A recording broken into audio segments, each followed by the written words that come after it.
Hello everyone. In this video I will be talking about the Egyptian mysteries and the Great Pyramid of Giza more specifically.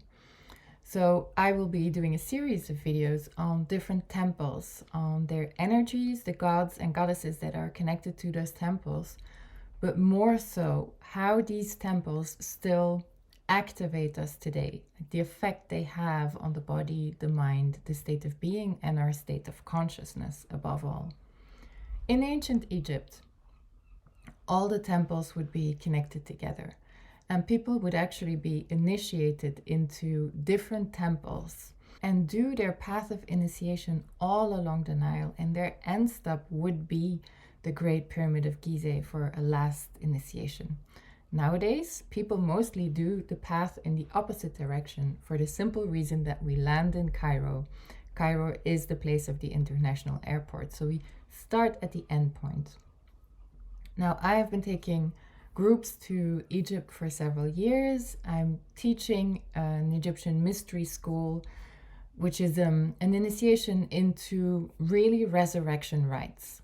And rites and practices, meditations, activations that bring out our inner light, that optimize our life's energy, and that allow us to expand, to allow our source frequency to come through more strongly. In this case, in the last case where I did my trip, it made sense to start at the Great Pyramid of Giza because there was an alignment of a solar eclipse and a new moon as well. So being in the Great Pyramid during the time of a solar eclipse and a new moon is very powerful because the pyramid harvests the energy of the earth and is very sensitive to everything that happens in the cosmos. Now, the Great Pyramid of Giza attracts people and has been attracting people for hundreds and thousands of years. It is the only one of the 7 wonders of the world, of the ancient world, that is still standing today and that we can still visit today. And it's of course a very enigmatic building. It's simple in its structure, and yet it is highly precise and complicated, the way it's been measured, the way it's been conceived. And it's a mystery to us because there so much work went into the building, so much time, energy, precision, intention, and yet nothing or almost nothing is inside. There is no furniture to be found inside except for the sarcophagus in the king's chamber. There was no jewelry found. There were no bodies found. What is this all about? Well, what we will see, or what I will share with you, is my personal intuition and what I feel every time in the Great Pyramid, is that of course the pyramids are not tombs, but that they served a very specific energetic function. And this function was a function of resurrection and of regeneration. So already when you come to the Great Pyramid, it's a bit of an initiation. It's an initiation because you have to move through crowds of people trying to sell you things. And it can feel quite aggressive at times. So you have to really want to go to the pyramid. But then also the simple fact of going inside of the pyramid. You go through this opening and then you enter into this pretty narrow ascending hallway where you have to duck down and you kind of have to walk and crawl your way through this long and narrow hallway. And there's people coming from the other side as well, mostly. So it is already a bit of an initiation. You really get the sense that you're moving from one state of being to the next state of being. You're clearly in a threshold. The Great Pyramid is a threshold between worlds, between dimensions, between spaces within ourselves and different states of consciousness within ourselves. And we really have to trust ourselves. We have to relax.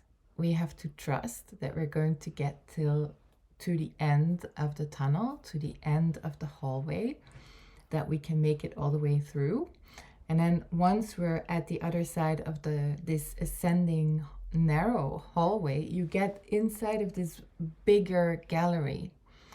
It's very warm always inside of the Great Pyramid.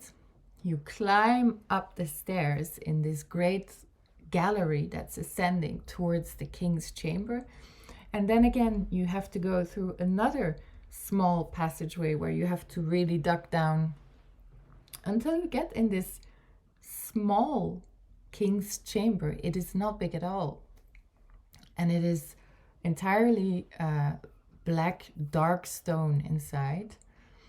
There's a sarcophagus standing inside of the room. Clearly, this was a chamber of initiation. This was not a chamber of burial.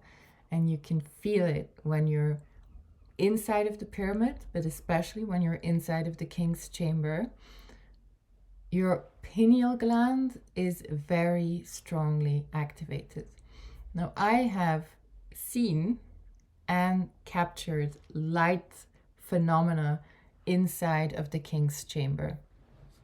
I feel them every time, I sense them every time I see them. I see these flashes of light. For me, these are devas. These are energetic frequencies, light frequencies, photons. To me, it really tells me that the pyramid in itself, the dynamic of the pyramid, the way in which it captures the energies of the earth, the telluric energies, but also the energies of the heavens, really activates it. It's as if the pyramid was an amplifier of an energetic hotspot on the planets and a portal between the planet and the celestial spheres. So it not only amplifies the energy that's already there, but also creates a connection to the divine. So you could say that when you're inside of the pyramid and inside of the king's chamber, your divine self is being merged, like intertwined. That's how I feel it. That's how I sense it. Intertwined with the energy of your physical self, of your lower self, if you want to call it like that. But with lower self, we just mean this dimension. We don't mean that it's lower in value. And your pineal gland is very strongly activated because your pineal gland is your spiritual antenna. It allows you to communicate with your higher self, with your soul, with your spirit, with the celestial realms. And this is really very strongly activated. People often report that they feel their pineal gland pulsating, or they feel something pulsating inside of their head. People report seeing flashes of light. And very often when people come out of the pyramid, they have headaches or they have pressure on the head because, of course, there was this very strong activation and the body needs more time to integrate. In ancient Egyptian times, what would happen inside of the pyramid were symbolic death rites and rebirth rites. Like a person, an initiate, would go through a symbolic death to be reborn into a truer, more aligned, more alive, more soulful, more wise self and state of being.